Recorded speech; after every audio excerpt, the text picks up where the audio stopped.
Example of the most poorly designed architecture.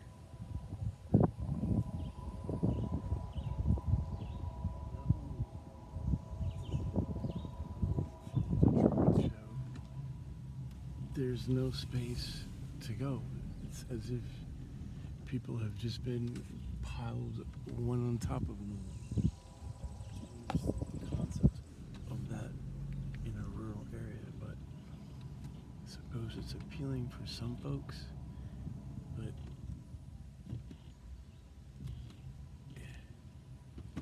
it's actually quite difficult to in such a place because there's no clear indication as to how to access the exit once you're inside the place. It is so poorly designed that there's just these little tiny numbers which from far away you can just about make out, but there's no difference between one place and the next, and there's no space.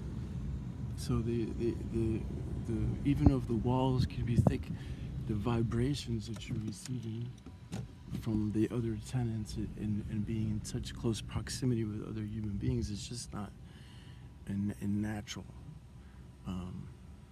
Unless, of course, you live in a longhouse or a teepee or some other type of structure which is more conducive to a harmonious way. But our planet, it's been like, I just don't get this. Like,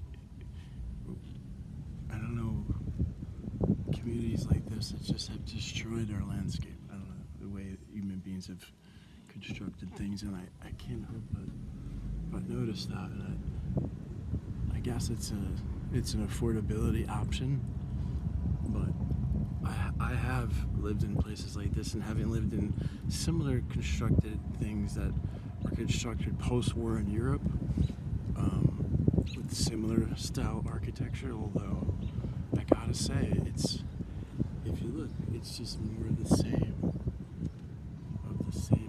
and there's no easy navigable way, no arrows per se as to where the exit is. It's an extremely poorly designed. It's like for maximum efficiency of the space for real estate, and it's like a lot of the farmland was sold to build these kind of things.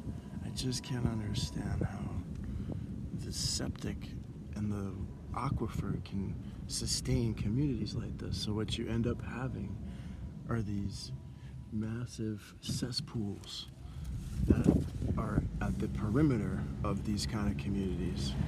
And the cesspool is where the waste filters into, because it's just not as sustainable.